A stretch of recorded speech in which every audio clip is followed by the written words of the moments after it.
Co-persecution, not prosecution.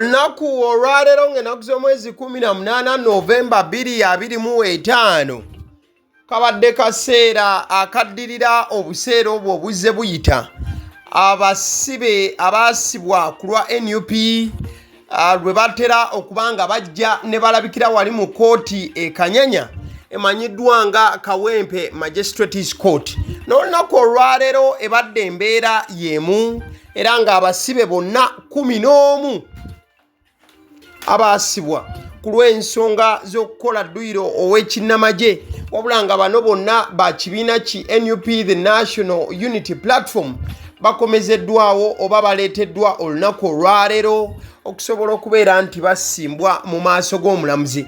Ng'era ebifaananyi ebyenjawulo bw'osobola okuba nga obiraba wano mukwano gwange, ekibadde ekyenjawulo olwaleero nti Joel Ssenyonyi ajjidde ddala nga munnamateeka awedde emirimu ng'ogyeko ebyokubeera leader of opposition, ng'ogyeko ebyokubeera MP w'Ennakawa. Olunaku olwaleero oyinza okugamba nti azze nga looya, ojja kujjukira ndi musajja mutendeke era muyivu ddala. Wabula moment ebadde ey'enjawulo sitira olunaku olwaleero nga tetunaddayo ku misango gy'abali bonna n'ensonga nga bwe zitambudde. Osobola okuba ng'olengera omukyala amanyiddwa nga Sauda Madada. Ono ye olunaku olwaleero endeetebwa gyaleeteddwa n'embeera mwabadde mukwano gwange ebadde tewoomya nakabululu yadde.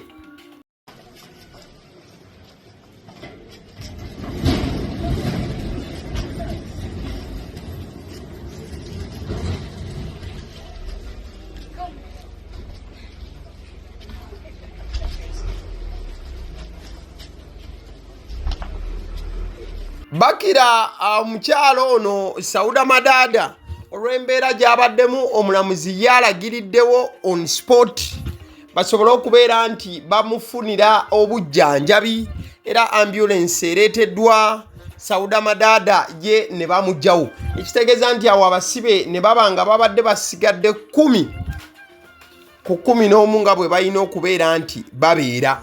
Sauda Madada ne bamutwala afuna obujjanjabi. Ebisinga ku ebyo ebya Sauda Madada ku vidiyo eno nabitaddeko dda. Kati kansooka nkulage ku baana balenzi bano wamu ne baana bawala ab'ekibiina ki the National Unity Platform we batuusiddwa basoose kuba nga bateebwa mu kkomera lya kooti oba obuduukulu bwa kooti awo.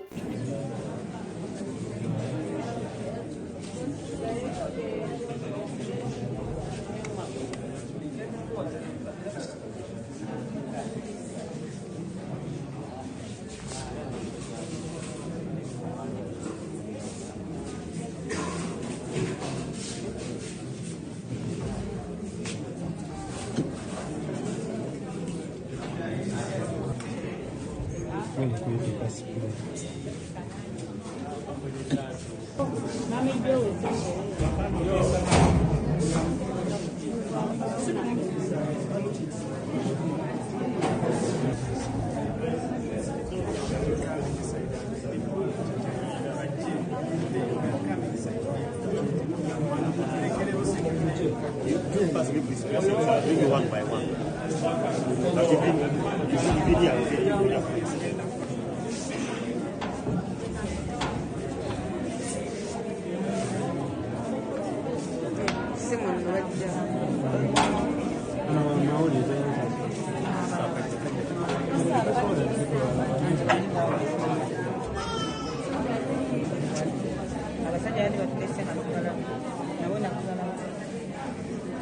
Never before we are not intimidated by the corruption of the system because we want to overthrow the system. We will overthrow the system.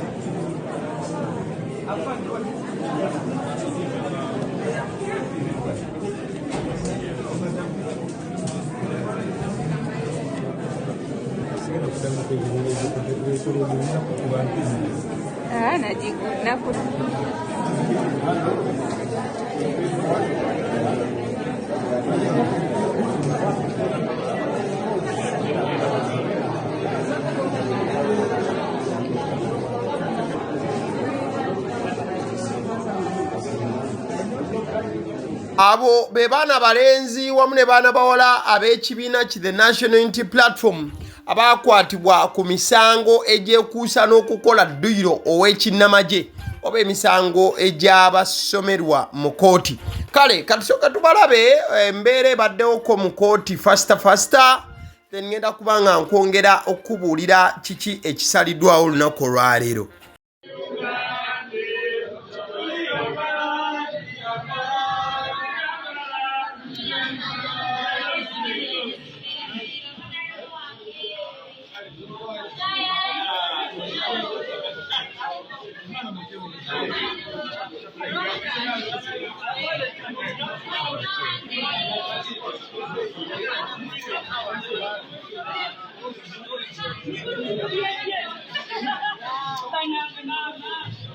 Yes, osobola okuba nti weekennenyeza embeera ebadde. Oyo nno ye mukyala amanyiddwa nga Olivia Lutaaya.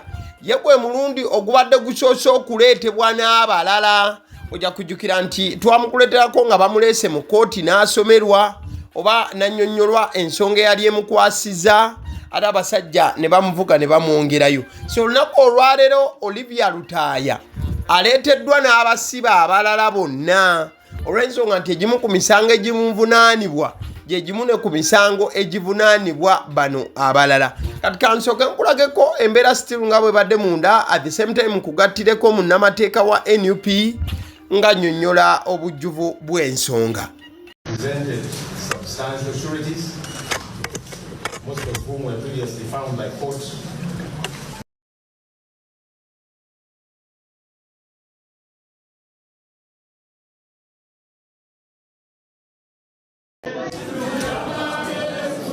Mu mateeka bwe gaba gagobereddwa tukomawo ku nnaku z'omwezi nga 5 ogenda n'abantu baffe bawoze nga bapa bweru.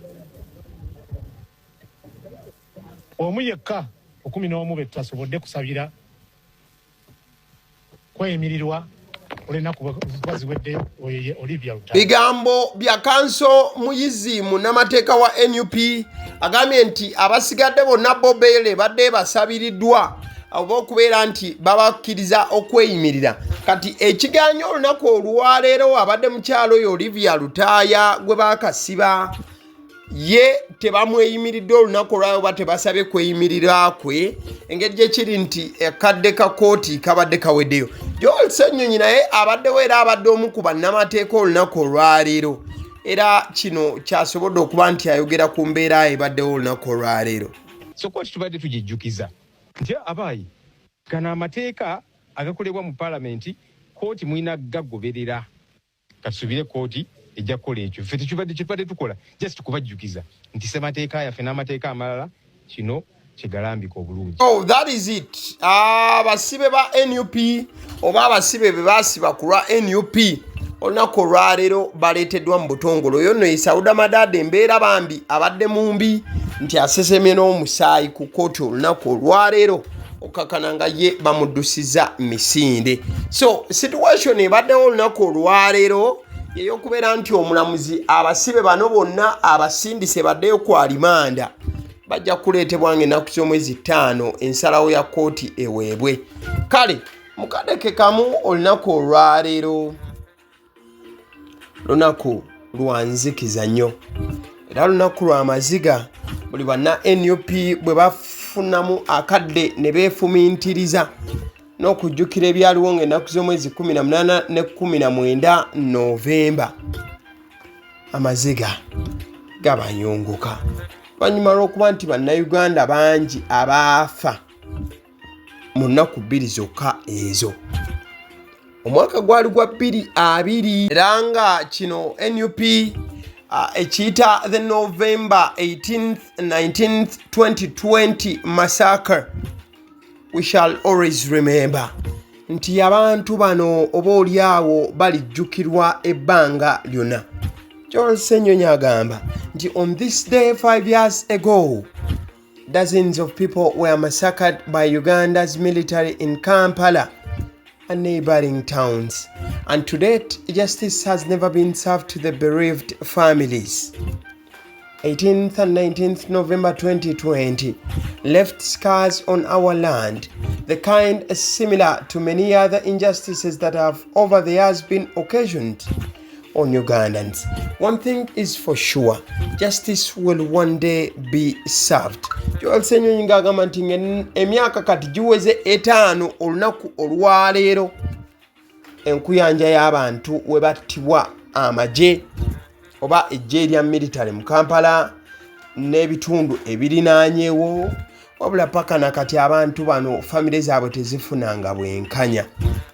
Joel Senyonyi n'agamba nti 18 ne 19 eritulekera enkovu naddala ku ggwanga lyaffe,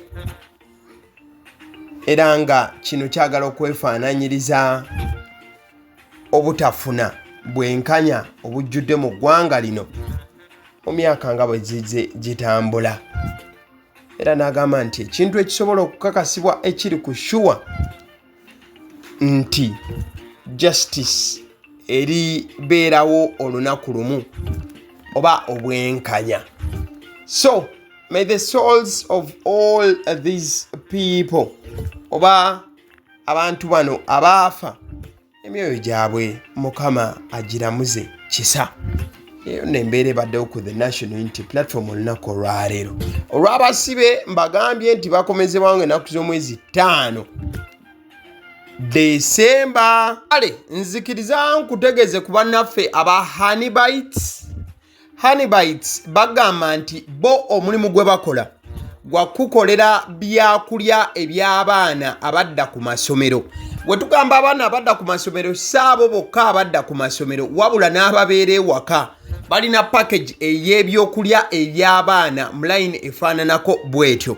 Gwe bakubire bukubizo bagambe njagala package y'ebyokulya by'abaana abali ku masomero oba abaana abalya ebyokulya. Balina ebyokulya yogera ku daddies, yogera ku binyeebwa, amawogola, yogera ku bagiya, yogera ku cupcakes, yogera ku donuts. Osobola okubafuna ku 0709 78 75 08. Ate era mukadde ke kamu bw'oba oyagala ku pizza size yonna era namba y'emu. Ate era mukadde ke kamu bakola ne cake eza buli mukolo, babayita aba Honeybites. Njagala n'okutegeeza ku bannaffe aba Alson Painters UG, bano basiizi ba langi era nga balina obukugu mu kusiiga langi, era bamanyi ne langi ki egenda ku kizimbe kyo era mu ruumu ki. Tebasobola kuddira langi yandigenze mu kisenge ate ne bagisiiga mu ddiiro ey'omu dining ne bagisiiga mu kinaabiro. Nedda, Alson Painters UG omulimu gw'okusiiga langi bagukugukira ddala. Basiiga ebizimbe okuviira ddala ku ruumu emu paka ku makalina n'amakalina. Gwe bakubire bukubizo bagambe nti Alson Painters UG namaliriza okuzimba ekizimbe kyange. In fact ne bw'oba olina ekizimbe nga kikadde nga olaba langi yaakyo efaanana si bulungi, Alson Painters UG bazze kugonjoola nsonga eno. Bakubire ku 0705 1936 be bannaffe aba Alson Painters UG. Aba Eddy omusunsuzi ly'erinnya eryange yenze aba Eddy omusunsuzi, yenze atuula emabega w'omuzindaalo buli lunaku era ly'eddoboozi ly'owuliriza ku mukutu guno. Aba Eddy omusunsuzi ly'eddoboozi eryo, era ng'omukutu kw'oli gwe guno ogwagaliwo. Nagamba nti information yonna gy'olaba ku channel eno tetugattamu kintu kyonna ate tewali kye tutoolamu. Information nga bw'eba eyingiddewo ffe bwe tugikwata ne tugikuwa. Kati gwe omulabi n'osalawo ki eky'okukozesa information eyo. Kati ky'ogenda okukola mukwano gwange bw'oba omaliriza okulaba vidiyo eno, likinga, commentinga ki ky'olowooza, mukadde ke kamu subscribinga bw'oba nga omukutu guno oli mupya. Ate era mukadde ke kamu sharingira mikwano gyo girabe vidiyo eno ate ne videos endala ku mukutu guno. Agaliwo YouTube channel, mwebale kutulaba.